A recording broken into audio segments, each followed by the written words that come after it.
Alright, Legends of Runeterra 3.16 balance preview, patch goals and details.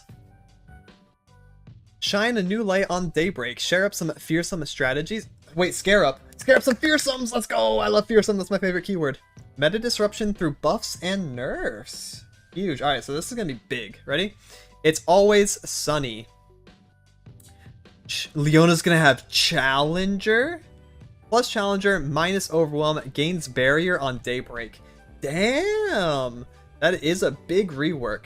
So it seems simple, right? Take away a keyword, put on a new one, give Barrier. But it's actually much more than that. This is an ideological change. Yeah, it changes the ideology behind Leona. Honestly, I think Overwhelm plus Stunning was redundant anyways because nothing's really blocking her. So what it does is it gives her a new playstyle.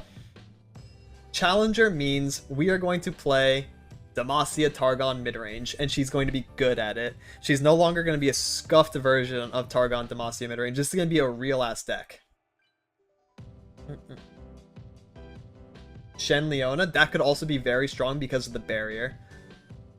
She's level 5, or she's a 5 cost now though, so that does make sense. We can do Shen on 4 into Leona on 5. That is something to keep in mind. Although I think this is actually better for Daybreak package because now you can curve 1, 2, 3, and then a couple 2-drops on 2, or you can play Sunforger on 4, Leona on 5. Hopefully they fix Ravun so that they're not contesting the same mana slot. Leona was 4, yes. She's 5 now. Okay, that's interesting. Shiny new tools. Redesign, 3 mana 2/3. Daybreak, or when you activate another Daybreak, grant me 1/1. No longer has Overwhelm, just a valuable unit. Daybreak always lacks something to play on 3, so this makes a lot of sense. The only one to play on 3 was the 2/2 that invokes you a card. And that's not very good in Daybreak. That's actually better in Invoke decks. Stellacorn's a 4/3/4. Give other allies 0/2 this round. That's really good. That means opponents have to open on 4, otherwise they have to trade down. Or they're not going to be able to trade evenly or up into things anymore. That's pretty scary. That's actually like a champion level worth of stats. Stellacorn's actually cracked. Playing it on attack 4 is also really good. If you develop a board, you just curve 1, 2, 3, and then play Stellacorn on 4. That's really strong. That's like really, really good. You have to treat this like it's Twisted Fate. You're just not allowed to develop on 4 if you plan on attacking. Because you'll never contest the board in the Stellacorn now. GG. Sun Guardian, good. Okay. 3 mana. Minus 2 cost, yeah. Smaller buff, yeah, 1/1. Activate. Give allies +1/+1 this round. Activate an ally's Daybreak effect. Okay. That's pretty good. That's also Leona's Morning Light. That's pretty fine. Just make it like a little bit better. That's fine. Racing the baseline quality, -1. Deal 6 silence. Wow, that's really good single target removal. Yeah, and no Daybreak requirement, it just happens. For Morning Light, you're right. So you can set up something and then play Morning Light on it. That's pretty good. Okay. Okay, wow. Daybreak looks solid. That's a lot of changes, actually. Because they're changing the core fundamental of how Daybreak functions. Yeah, no more stun. Daybreak, stun the strongest enemy, give me barrier. Yeah. Tempo losing his mind? I'm ready. Meanwhile, in the shadows. We have nothing to fear but Fearsome itself and also Nightfall. Counts Nightfall and Fearsome. Nocturne? You've attacked with 5 Nightfall or Fearsome allies? Oh, yo! Wraith Nocturne is real as fuck. Only problem is Collar comes down on 4. Nocturne's probably going to be attack 5. I wonder if you can make Nightfall Fearsome aggro. So I'm thinking you want something cheap. You want Stygians, you probably want Elise and Spider package, or you want Callista and Wraith package and Nocturne a second champion. And then Twisted Treeline, once I've seen 3 Fearsome or Nightfall allies attack, destroy me and summon a Vile Maw. That's okay. That's probably not going to see play still. Twisted Treeline still sucks. I don't think you can pass 3 in Nightfall. Buffs Fearsome allies. Other Fearsome allies have 1/0. I don't know. It's pretty mad. I think Vile Maw still sucks. Okay, nerfs. Due to inflation and global supply chain issues, we have to increase the mana cost of all cards by 1. Sorry, gamers. Hate Spike going to 2. That's good. Mark of the Storm, revert to 2. That's good. Sarah knows. Dev's not afraid to try new things and revert if needed. Good. I like that. I think that's a good side note. That's very true. They're not scared to bump some things, see how it goes, and then re-nerf if it's too strong. Yep. Concurrent Timelines, 2 mana. Targon's Peak, 6 mana. Viegoing a little slower. Cost 1, +1/+1. Okay, that's fine. Viego coming down on 6, but also getting +1/+1 is good compensation, because then you just curve. Honestly, Deserter could be back. Even if Deserter is fearsome and not Overwhelm, I actually think the fact that they unclog each other is really solid. You can do Deserter on 5, you can do Viego on 6, Hydrovine on 7. I'm not capping. I think that fixes a lot of that deck's core issue. Like, if you do Chemovoran on 3, Chemovoran on 4, Deserter, Viego, Hydrovine, you just have big bombshells. Like, you're so fat. That's so huge. Other than that, I mean, it's fine. It nerfs Sand Viego, it nerfs Evelyn Viego, because you can't curve Husk into Evelyn on 4 into Viego on 5, right? Sign in. Stat changes made to accommodate for how much he was giving on summon. -2 health, that's fine. It barely does anything. Harrowing. I saw this coming. Hi, chat. Hi. +1, not a big deal for mono SI. This mainly hurts the Katarina Gwen deck, making it a little bit more cost inefficient to get the combo off. Infinitely higher cost, that's funny. Cost +1. It's fine. This is pretty bad for Azir. I'm gonna drop this for Bakai. And then our deck is actually slightly stronger, I think. Less consistent, but more strong. And we're not dropping consistency all that much because we're still going to get the predict value. So I think this is fine. This hurts other decks more than the one I play. Alright, Riptide Sermon. Deal 3 and deal 1 instead of 4-2. They know it's a strong nerf, but it's still good in Alawi. Yeah, that's true. This is going to hurt burn for sure. Deal 3 to an enemy unit, so my Jhin is no longer instantly dead. That's fine. And then we see Decimate. +1 cost. Built over stock market skyrocketed. Reggie's losing his mind. The profits are off the charts. See you in Jace burn meta. That's true. Jace will double cast Decimate, funnily enough. Good Sarah note. I like that there. Unit damage -1, next damage -1, cost +1. Decimate at 6 hurts a lot. Like, a lot more than you'd think. Because then you can't slam double Decimate very easily. Normally that would cost 10. Now it costs 12. That's a really big deal. You can't combo Decimate plus Fervor as efficiently anymore. That's 9 mana investment. So that's turn 6 floating 3. Yikes.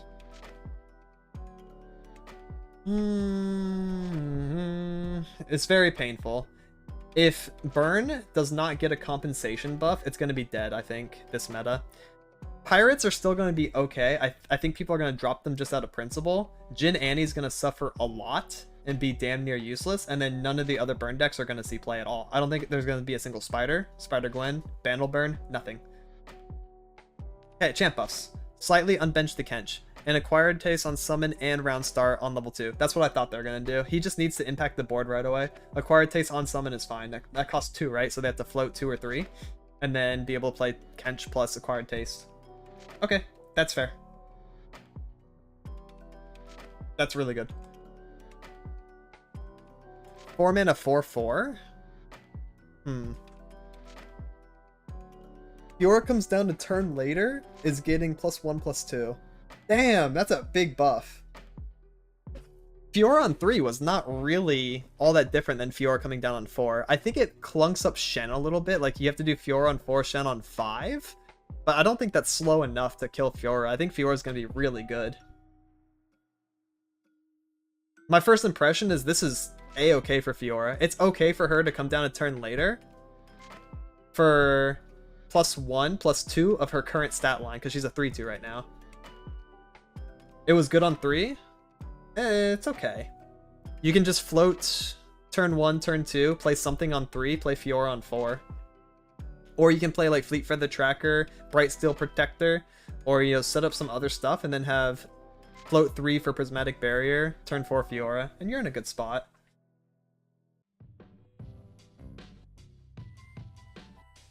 I think Fiora's strong. It just clunks up Shen. That's like the biggest thing it does. Float 3 Fiora insta pew pew. Yeah. It gives players some time to like mini morph and vengeance her before she gets way too crazy, but I think this is strong.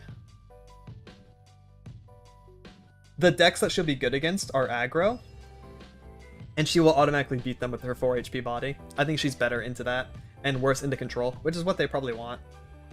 Okay, fine. Yi, cost reduction's permanent.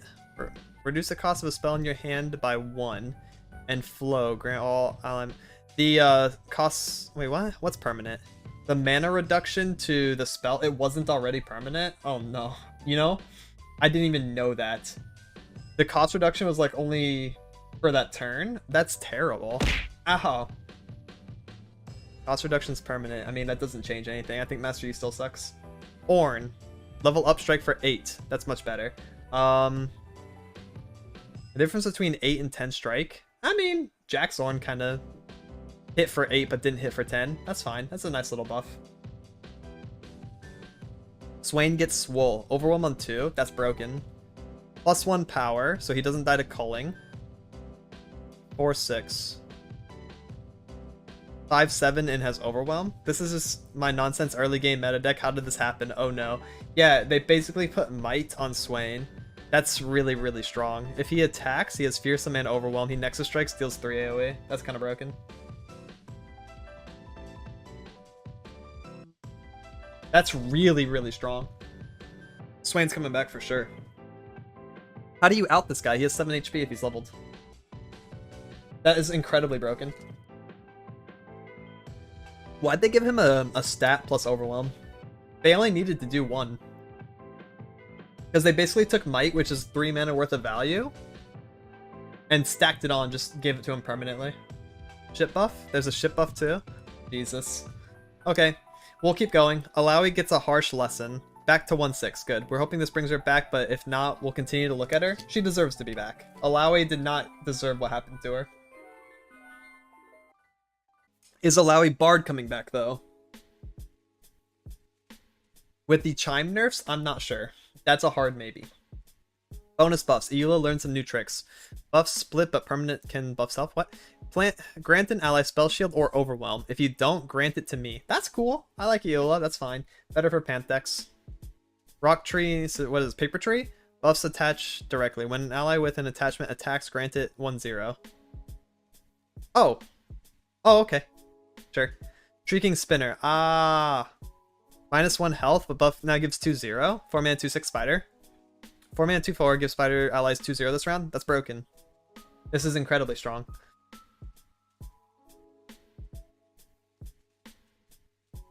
I'm thinking. You know how easy it is to have at least 3 spiders on the board by the time you're turn 4, including Elise? This is incredibly broken.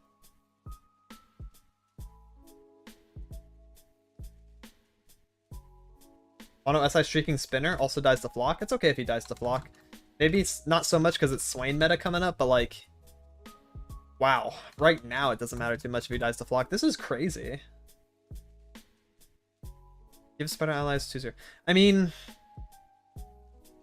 Probably not Mono SI. I think this is fine in Spider midrange. Maybe even Spider Burn can use this. That's a nice body. He gives it to himself too. Oh, my bad. He gives it to himself too. You know that, right? Gives Spider allies. So he's going to be a 4/4 on attack 4. 4-mana 4/4. That's really strong. Okay. Heal an ally or your Nexus 4, draw 1. For 4 mana? Heal 8, draw 2. The value you'll never see. Yeah, because Karma double casting. I get the joke. That's pretty nice. I like that. Heal an ally or your Nexus 4, draw 1 for 4. That's good. This is a good card. Slow speed. It's like, think of it like Star Shaping, but for 1 less mana, you're healing 1 less, but drawing instead of invoking. That's not bad. Ionia draw is really strong for them. This one's nuts, really? Ripper's Bay. Redesigned. When allies attack before activating Lurk, grant the top ally in your deck Lurk, and it becomes a Lurker. Yo, what the fuck? When allies attack before activating Lurk, grant the top ally in your deck Lurk, and it becomes a Lurker itself. Wait, that's wild.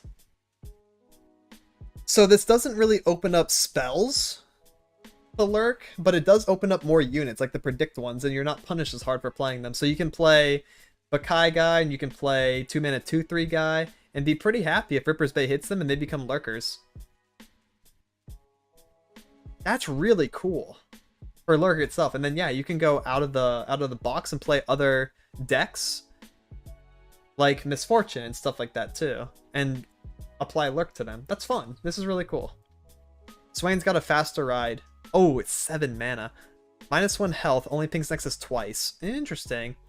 Our game doesn't really go up to 8 like it used to, balance-wise, so this is quite strong. Nora just bought herself a warship. Oh, yeah, Nora portals can hit 7 cost. Okay, wow. Leviathan, when I'm summoned, draw Swain. Round start, deal 1 to the enemy Nexus twice. 2 stuns, -1 cost, -1 health. That's a fair trade-off. I think this is overall way stronger. Boat at 7 is really cracked. It's not about the magical destination. Place 1 chime on top. Yeah, Swain is like super real. Swain got overwhelm buff and also boat's better. Holy shit. Place 1 chime on top of deck +1 health. Place 1 chime on top of deck. Really? Okay. So they want Nora Bard to be like the combo. They're just making this have chime synergy. It's also just good Nora stuff in general. Yeah, Swain's Erupt. +1 health, 5 mana 5/5 Rock Bear. Okay. That's pretty good. I don't think Rock Bear at 5/4, like, it needs a keyword, man. I don't think 4 HP was stopping Rock Bear. I think if you give this guy like one of the lesser strong keywords, then the Rock Bears are good. They don't need HP. I don't know. Maybe I'm wrong. I don't think Rock Bears are going to see much play.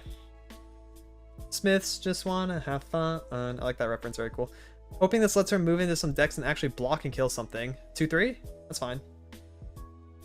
Mammoth Rager. +1/+1/+1/+1. This is supposed to be Udyr card. If you damage an enemy Nexus is round, transform into Rager. Ragers. It's not gonna be 2/2. Okay. Reputation though? Yeah, I fit that in Reputation. Because Reputation, he now procs. That's pretty good. Meow meow. What up? Thank you. Appreciate the meows. This is Tempo? No, Tempo's the guy reading this. True. -1 attack, but give elusive? That's broken. 6 mana 3/3. Recall and elusive. That's really fucking annoying. So this is gonna be like Ari Kennen coming back. This card is a hard run in Ari. I like this joke. Sarah's commentary has been like the best part of this. Nami's being investigated. It's only powerful at Masters. She's being watched. I don't think Nami's fantastic. I think she is only good in Masters, yes. I think like the Nami Ionia deck isn't really so much about Nami. It's like, it's whatever. She came in late. Yeah, that's true. There are plans to do more things like this. More articles coming up. Very cool. Thank you, Sarah. This is super dank. I love Daybreak. I think Daybreak and I think Nocturne I think there's a new fearsome aggro, and I think Nocturne's gonna be the face of it. I think it's Nocturne Elise. For sure.